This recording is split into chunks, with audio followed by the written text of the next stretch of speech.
All right, time to flip them all. Michael with Raccoon City Pinball here.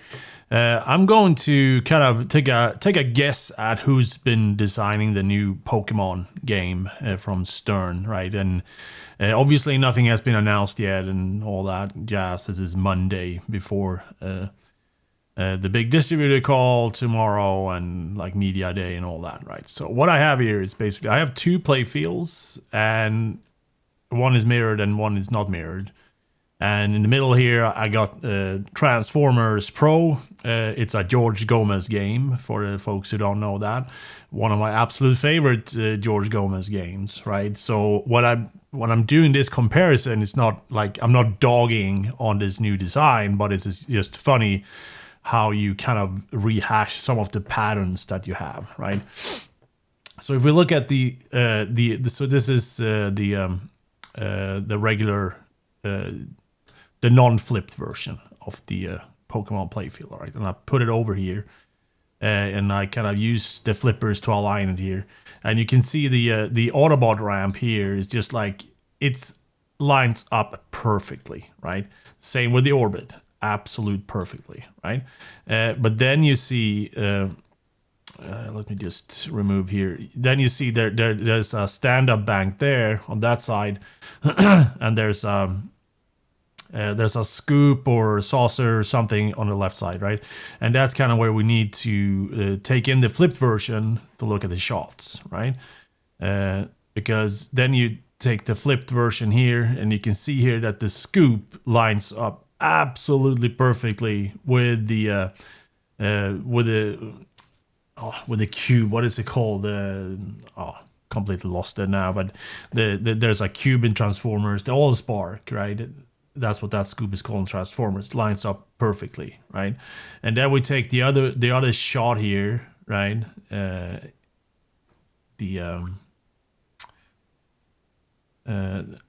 regular here, and we're gonna look at the we're gonna look at the stand-up bank here. Like it does not line up perfectly on the. Where's the flippers? Oh, it's really difficult to see. Here's the flippers lined up.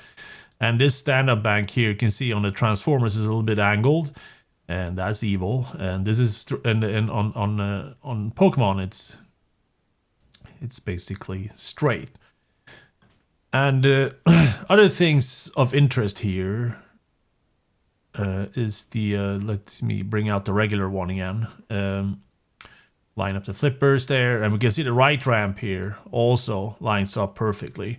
We can see the captive ball here. You can see that on the Bumblebee shot and the right ramp.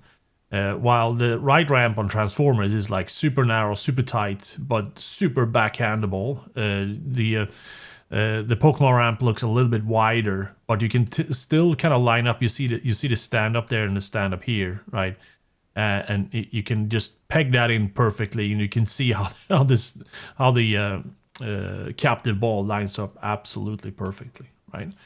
And besides that, you can also see the I try to kind of get the bumpers to line up here with the top lane rollovers in this particular section here.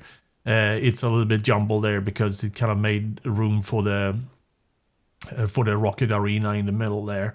But it's the exact same principle, right? You have the rollovers there, you have the pop bumpers, and then you dribble out in the orbit.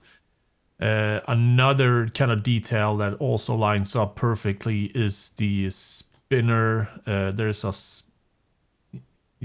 spinner on Transformers on the right there, and you can also see that the spinner hangs exactly in the same position on Pokemon, right? So there's that, right? There's no question about it who designed Pokemon. And there's no signature kind of Jack Danger shots on this game whatsoever. I can't see any of it. There's like, if we just turn up the opacity on, remove those. There we go. So there's no signature Jack Danger shots on this playfield whatsoever. Like the center arena here just give me a reminder of WWE or WrestleMania. What is it called? The wrestling game, anyway. That was Elliot Eisman's first game that he worked on at Stern, right? And that, I'm not suggesting that was his idea or anything like that, but that had that kind of angle to it. So the ring upstairs, right? And I don't know if we're looking at like the premium or the pro. I'm assuming there's some toys here. There's a big ball. There's a Pikachu there, and this might be the premium. And also the apron is kind of giving it away. It doesn't look like a pro apron to me because pro aprons are just plain black. This has some graphics on it and so forth, right?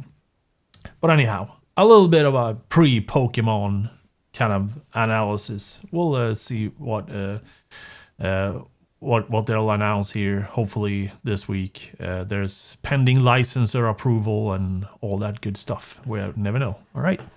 Take care. Cheers.